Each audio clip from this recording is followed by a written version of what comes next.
ekziston vazhdimisht një lloj rebelimi ndaj trendit nacional, trendit në komunat e tjera. Gati asnjëherë nuk ka ndodhur që e njëjta parti të qeverisë Kosovën dhe të qeverisë Prishtinën. Prishtina është gjithmonë kështu një lloj opozite. Ndoshta kjo nuk është keq që kryeqyteti të jetë edhe si kundërpesh e pushtetit. Por në përgjithësi Prishtina mbetet një qytet kaotik, një qytet pa identitet, një qytet pa arkitekturë, një qytet i papastër, një qytet me ndërtime kuturu, me ndërtime të cilat po e shkatërrojnë qytetin faktikisht me mira. Që në mandatin e parë zoti Rama nuk është se i dha zgjidhje problematikave më të mëdha që ka kryeqyteti i Kosovës. Kjo është e vërtet, nuk është edhe e lehtë, dhe nuk është çështje që zgjidhet për 4 vite, dhe nuk është çështje që zgjidhet vetëm një parti, absolutisht jo. Këtu duhet një konsenzus mes shumë partive për të çuar përpara projektet mëdha në Prishtinë. Në Prishtinë përballen edhe shumë interesa të ndryshme, është përqendrimi shumë i madh i kapitalit, por në përgjithësi qytetarët e Prishtinës nuk kanë ndonjë arsye për triumfalizëm për shkak se qyteti mbetet ai që ishte, dhe ky është problem jashtëzakonisht i madh. Pa hyrë këtu pastaj në cilësinë e ajrit për shkak të afërsisë me termocentralet, këtu që është e tmerrshme, sidomos gjatë dimrit, thjesht është fatale të jetohet këtu. Kështu që në këtë drejtim nuk shon ndonjë zhvillim spektakular në Prishtinë. Interesant më duk rezultati në Mitrovic, ku vetëvendosja u koncentrua me gjithë potencialin e saj, kryeministri në detyrë Kurti kaloi shumë kohë atje, duke mobilizuar. Më shumë në Mitrovic dhe Jugut ka qenë se në Prishtinë. Pikërisht, është e vërtet, dhe në Prishtinë ka luajtur pak rol edhe që kandidati nuk ishte, ndonë se jeton shumë gjatë në Prishtinë, nuk ishte me origjinë nga Prishtina dhe kishte kështu një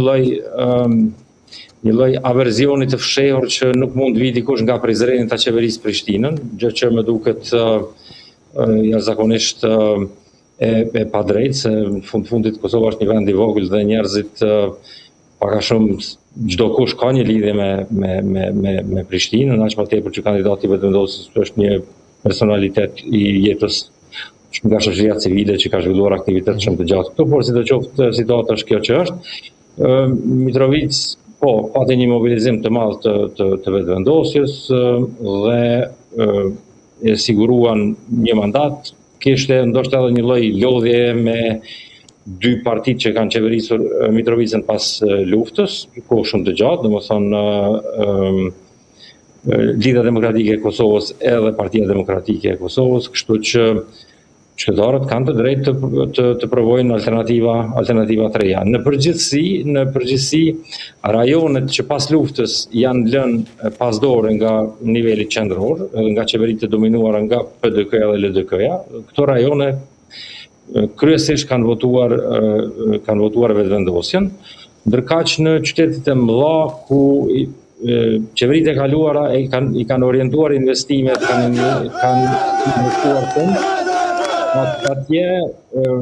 atje natyrisht që është krijuar edhe një bazë fuqishme dhe lëvizja vetëvendosje e ka shumë vështirë të korë ndonjë sukses, edhe për shkak se lëvizja vetëvendosje në nivelin lokal ka ende probleme të konsolidimit në kuptimin e ngritjes dhe përkrahjes së figurave të fuqishme lokale. Thonë shpesh kandidatë të dërgohen nga qendra, mjafton të kesh origjinën nga një qytet dhe dërgohen atje si lloj kandidatësh mysafir për të kandiduar, dhe kjo natyrisht që nuk pritet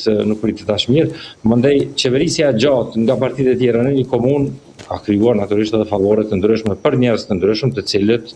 votën e shohin edhe si investim në vendet e tyre të punës. Dhe kjo ndoshta është e keqja e shumë demokracive në Ballkan, që shumë njerëz ndoshta nuk votojnë për shkak të bindjeve të tyre politike, por për shkak se votën e konsiderojnë edhe si investim për të siguruar vendet e tyre të punës, për shkak se shteti vazhdon të mbetet një ndër punëdhënësit më të mëdhenj dhe për aq kohë sa ekonomia private nuk zhvillohet, njerëzit do të votojnë më shumë për të investuar në vendet e tyre të punës dhe t'i përkrojnë ato parti që garantojnë vendet e tyre të punës, se sa në projekte ose në ide më kreative për zhvillimin e komunave.